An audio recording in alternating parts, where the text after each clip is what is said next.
Castor-Brenne face à Belfius Namur, c'est la finale qui s'est dessinée au fil de la saison. Les Namuroises défendent leur titre de champion, mais ce sont bien les Brennoises qui ont terminé en tête de la phase classique pour bénéficier de l'avantage du terrain pour cette première manche qui aura accouché d'un énorme bras de fer entre les deux formations. La partie commençait sur les chapeaux de roue, surtout pour Namur d'ailleurs qui ouvrait la marque par Maria Papova.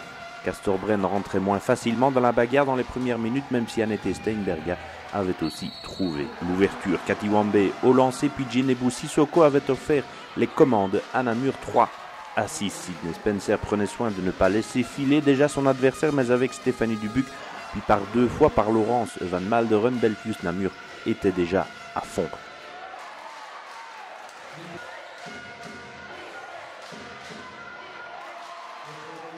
L'intérieur bruxelloise de Namur fera en effet 6-12 après 4 minutes 30 de jeu.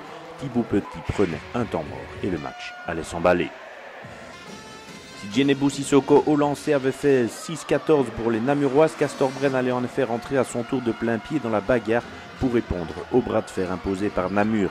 Sydney Spencer puis Céleste Tran-Davis ramenaient les Brennoises à 12-14. Au marquoir, Castor-Brenne avait redressé son bras dans le duel, mais Namur était toujours à fond de son côté avec Djenebu Sissoko 16 points vendredi soir.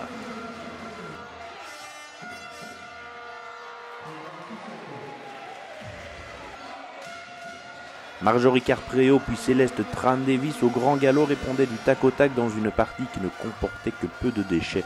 Cathy Wambe, peu à l'aise en général dans cet exercice, s'offrira même un 7 sur 10 au lancer et l'intérieur namuroise gardera le bon cap pour son équipe.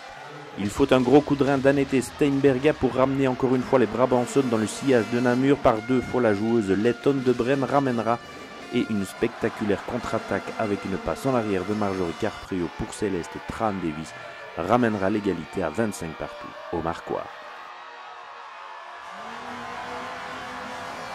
Cathy Wambe encore pour Namur et Annette Steinberga à nouveau pour Brenne vont fixer la marque à la 10e à 27-28 avec une réussite à distance de plus de 60% des deux côtés.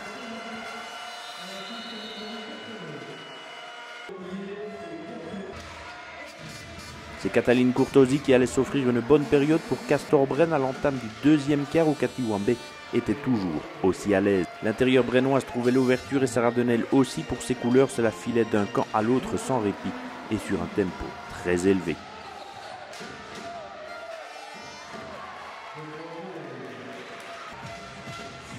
Kim Mesdak pour Brenne, Sarah Denel encore pour Belfius Namur, puis Céleste Tran-Davis, la MVP de la coupe, encore auteur vendredi de 22 points et 11 rebonds, indiquait 38-34 au marquoir alors que l'on ne jouait que depuis un quart d'heure à peine.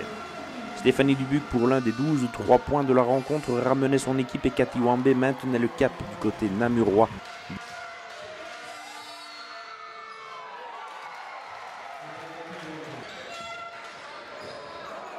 Bien attentive au rebond, Sydney Spencer en profitait aussi, mais c'est bien Namur qui avait repris les commandes de ce match avec notamment Maria Papova bien esselée, ce qui n'était pas du goût de Thibaut Petit, 40-45 dans ce match un peu fou.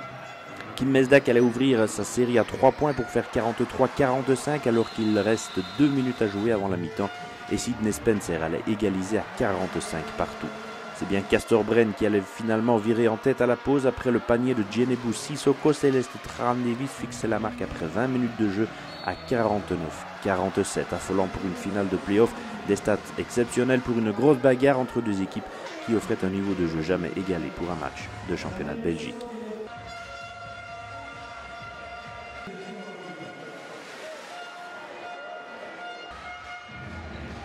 Kim Mesdak à longue distance ouvrait directement les festivités en seconde période et si Stéphanie Dubuc avait encore inscrit sur lancé, Céleste Tran-Davis insistait du côté de Castor-Brenne.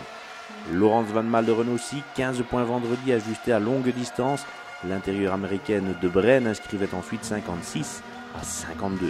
Pour Cathy Wambe, son compteur s'arrêtera en fin de match à 19 unités, mais la meneuse de Namur inscrivait encore par deux fois pour rétablir l'égalité parfaite à 56 partout.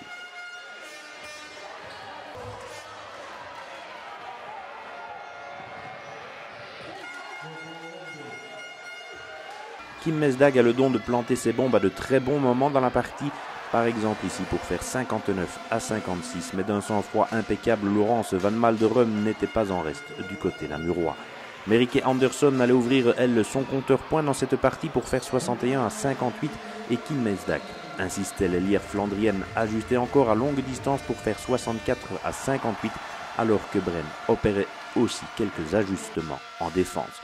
64 à 58, ce sera le score à la demi-heure, mais Annette Steinberger du côté de Bren allait s'occasionner une grosse entorse. La saison de la Lettonne est probablement terminée. Après 40 secondes de jeu à peine dans le quatrième quart-temps, Sébastien Dufour reprenait en mort pour répondre à la nouvelle donne. Merieke Andersson avait pris les choses en main du côté de Bren alors que Laurence Van Malderum était toujours aussi présente.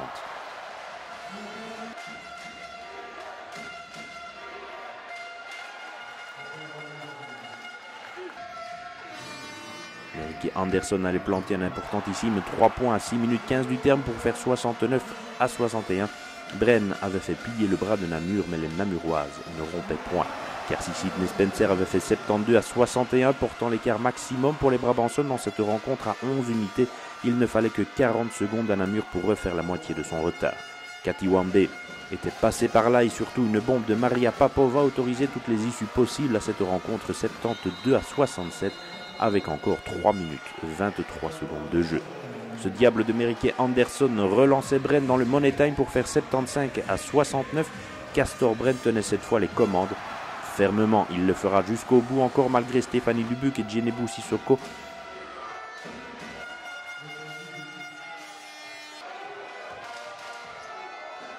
À 75-71, les filles de Thibaut Petit savaient qu'elles avaient partie gagnée à 30 secondes du terme.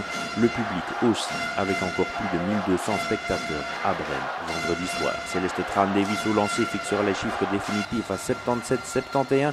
Castor Bren mène 1 à 0 dans cette finale de haut vol. La seconde manche est prévue mercredi à Namur.